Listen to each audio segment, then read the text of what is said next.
Olá, meu nome é Guilherme, bem-vindos ao Trespasse e hoje eu vou fazer um top 5 das cantoras brasileiras, minhas 5 cantoras brasileiras favoritas, e tentar fazer breves comentários aqui, tentar chegar a uma conclusão sobre interpretação vocal, que é um tema interessante, né? Até porque eu acho que a gente vem passando já faz um bom tempo até por uma certa crise na interpretação vocal no Brasil. E existem várias razões para isso e tal, que a gente pode investigar a fundo num outro vídeo se vocês tiverem interesse. Mas aqui vou simplesmente comentar o meu top 5. Então vamos lá, sem mais delongas. Em quinto lugar, Naozete. O que mais me impressiona na Naozete é a afinação dela.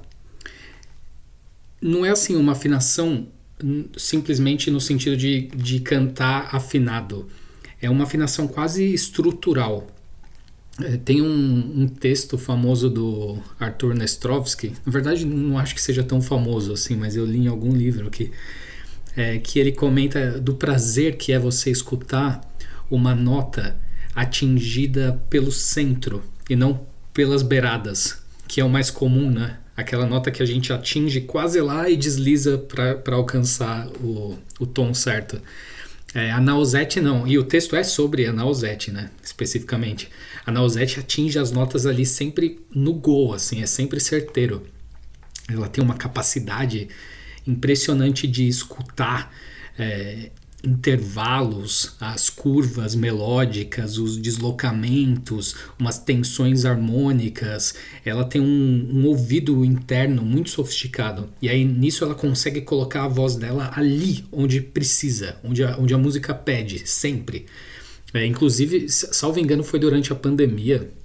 Ela gravava uns vídeos assim, nos espaços abertos, cantando, sem ressonância, inclusive, né? O que é impressionante.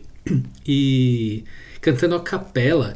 Tinha um vídeo dela cantando Fugaz da Marina, que era a coisa mais linda do mundo. Você ouvia aquilo e falava, nossa, como a melodia de Fugaz é linda, é sedutora, com essa mulher cantando a capela, assim, incrível. E tinha um vídeo também que ela canta Dindi, né, do Tom. E depois um cara colocou harmonia, né? Pegou o vídeo dela cantando a capela e colocou harmonia e fica perfeito, assim, é perfeito, porque ela cantou na base do ouvido relativo, né? Ela cravou 100% das notas. Pô, isso não é fácil de fazer, sabe? E sem contar que a Ná tem um ouvido muito aberto em dois sentidos. Primeiro, aberto musicalmente, de fato, porque ela consegue cantar coisas muito difíceis, coisas tortas, pouco óbvias, e sempre sem parecer que ela está demonstrando um virtuosismo. E segundo, um ouvido aberto no sentido estético, porque ela sempre esteve próxima de projetos muito inteligentes, né? Desde do Grupo Rumo, enfim, diversos outros parceiros, inclusive na carreira solo dela, sempre tem alguma coisa de arriscado, uma coisa ligada à vanguarda, uma canção mais experimental. São formas assim menos domesticadas da música popular. E ela é uma cantora que não se impõe pela força bruta. Ela se impõe por essa precisão, pelo gosto, pela inteligência, uma espécie de... É uma elegância da escuta. Ela sempre... Parece que ela sempre entende muito bem onde ela está pisando. Então fica aqui no quinto lugar do meu top 5 da história da música brasileira, Naozete. Em quarto lugar, Elis Regina. A Elis é uma dessas artistas que a fama às vezes parece atrapalhar um pouco a escuta, porque todo mundo sabe que ela é gigante e todo mundo repete que ela é gigante, e isso pode acabar virando um clichê, uma coisa quase automática. Só que quando a gente para escutar de verdade a produção dela, a gente vê que ela é realmente impressionante. Ela dominava vários aspectos da técnica vocal, desde assim, a potência absurda, a articulação, o fraseado, a dinâmica também, sempre sabendo quando abaixar, quando subir o volume. E ao mesmo tempo ela tinha um carisma absurdo, né? Que ela sabia colocar na música. E isso dava uma força de presença para ela que fazia qualquer música parecer um acontecimento. Qualquer coisa que a Elis cantasse vira automaticamente um acontecimento. E o interessante é que, mesmo sendo uma cantora muito, muito marcada, assim, muito incisiva por conta dessa personalidade dela, muito reconhecível, a música sempre veio em primeiro lugar. Sempre assim, a personalidade dela sempre serviu a canção, no final das contas. E sem contar também o ouvido de repertório, né, dela, que sempre foi assim fora do comum, uma inteligência para escolher música, para encontrar bons compositores e trabalhar com eles e saber o momento histórico, né, onde ela estava ali colocada. Ela demorou um pouco, né, no início da carreira, cantou um pouco de samba, ela foi se entendendo. Quando ela se entendeu, já era, deslanchou. E ela trabalhou com várias possibilidades da canção brasileira, né? Entendeu o lugar dela ali naquele cânone e trabalhou muito em cima disso também. É isso, tudo que ela cantou bem. Foi uma artista assim com A maiúsculo. Em quarto lugar, Elis Regina. Em terceiro lugar, Clara Nunes, de quem eu já falei aqui no vídeo sobre Brasil Mestiço. Até conto uma anedota curiosa lá, recomendo quem não assistiu dar uma chance. O que eu acho fascinante na Clara é o aspecto curatorial dela.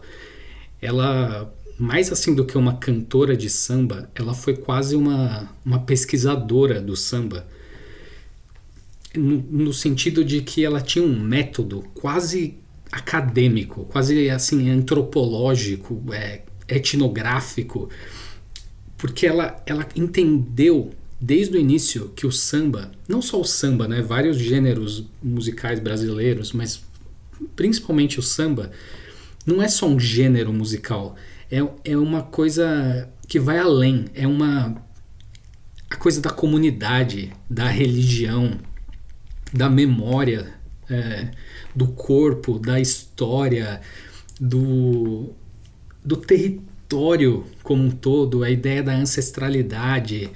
Ela entendeu tudo isso. Ela entendeu que quando ela cantava, ela não estava só carregando uma melodia. Ela estava indo muito além. Ela entendeu a importância dela ali. E ela conseguiu levar todas essas coisas para esse canto. E então, quando ela canta, ela carrega essa força extra musical do samba, que vem de um lugar assim longínquo mesmo. Ela dá voz ao passado, à memória brasileira. Ela dá voz a uma parte fundamental do povo brasileiro, que formou e continua formando o Brasil.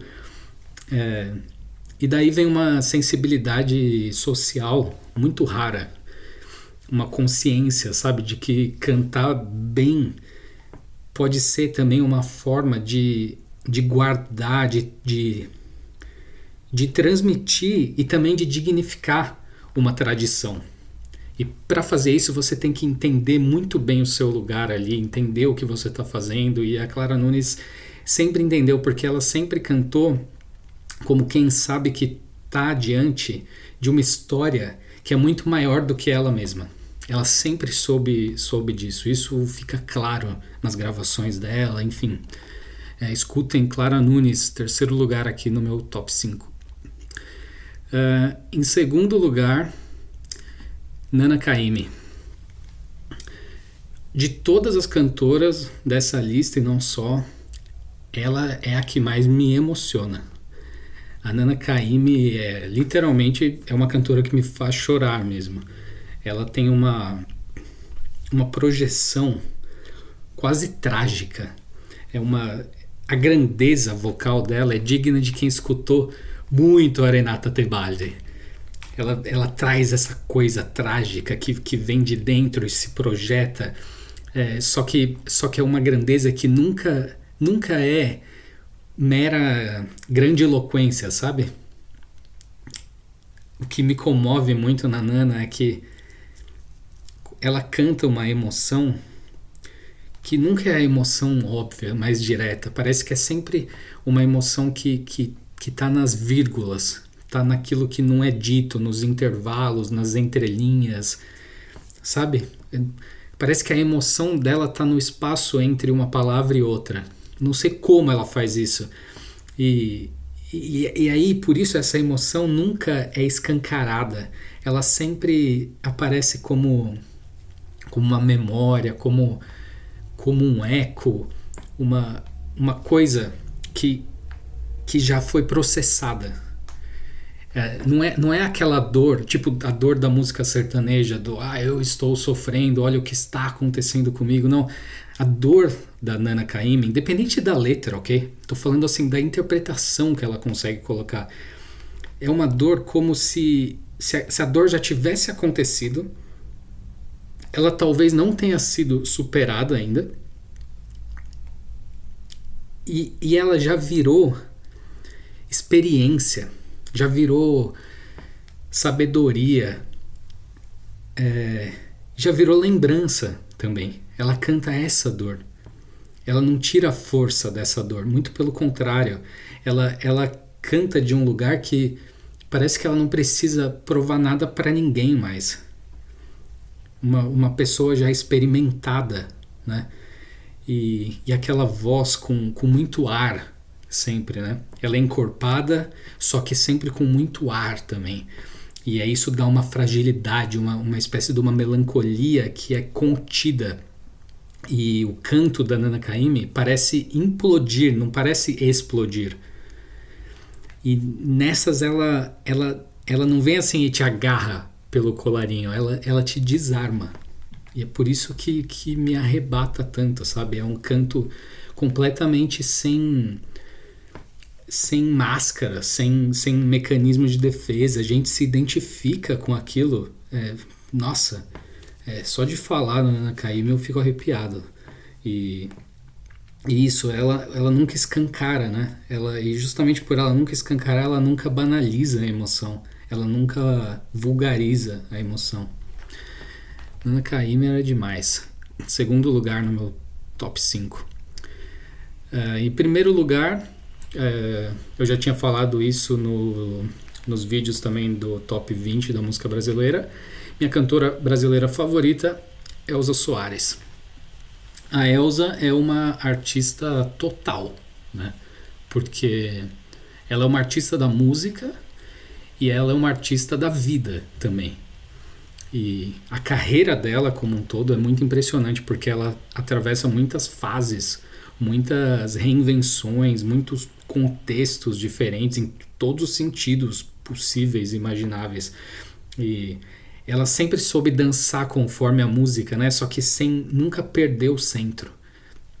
Tudo que ela fez, ela sempre fez com presença, com inteligência, com verdade. E aí ela acabou tendo aquele reconhecimento tardio, né? Que pelo pessoal da nova vanguarda paulistana, que foi muito merecido. E todas as fases dela são boas, indiscutivelmente. Mas para mim, a primeira fase da carreira é a mais fascinante. A fase do samba-lanço, porque ela já parece pronta ali. Logo no primeiro disco, ela já é uma cantora madura, ela já tem potência, já tem aquele drive super característico, um humor muito único, um domínio rítmico, personalidade, enfim, a voz dela parece dançar. Ela entende o samba e o samba-lanço como uma coisa física, não só como uma forma musical específica. Ela coloca muito a coisa do corpo ali, no canto dela mesmo eu tô falando, como aquela coisa da gafieira, do corpo em movimento dentro do samba. Ela entende isso a partir da melodia, a partir dos arranjos, do ritmo, da harmonia, e ela foi o veículo perfeito para esse tipo de música, justamente porque a voz dela E talvez esse seja o ponto que esteja faltando hoje em dia. A voz da Elza Soares sempre teve atrito. Sempre teve uma coisa de rua, de corpo, só que também de sofisticação, de sobrevivência. Nunca foi uma coisa chapada, assim, nunca foi fácil de entender a característica vocal dela. E além de tudo tem a coisa da biografia, né? Que eu não sou muito fã de trazer isso, mas no caso da Elza Soares é inseparável, porque isso faz parte dela, do canto dela, né? Ela sempre colocou a vida dela no canto dela. E a vida dela também foi uma arte, uma obra de arte. Uma vida de queda, de reinvenção, de dor, de muita força, de presença e de permanência também. Sempre, né? Desde o início até o fim. E para mim é isso, ela é a melhor cantora brasileira porque ela reúne tudo, ela reúne voz, ritmo, reúne repertório, a coisa da reinvenção, da personalidade, história também, que é imprescindível. Ela é o que a gente tem mais perto de considerar uma força da natureza na música brasileira, sem dúvida.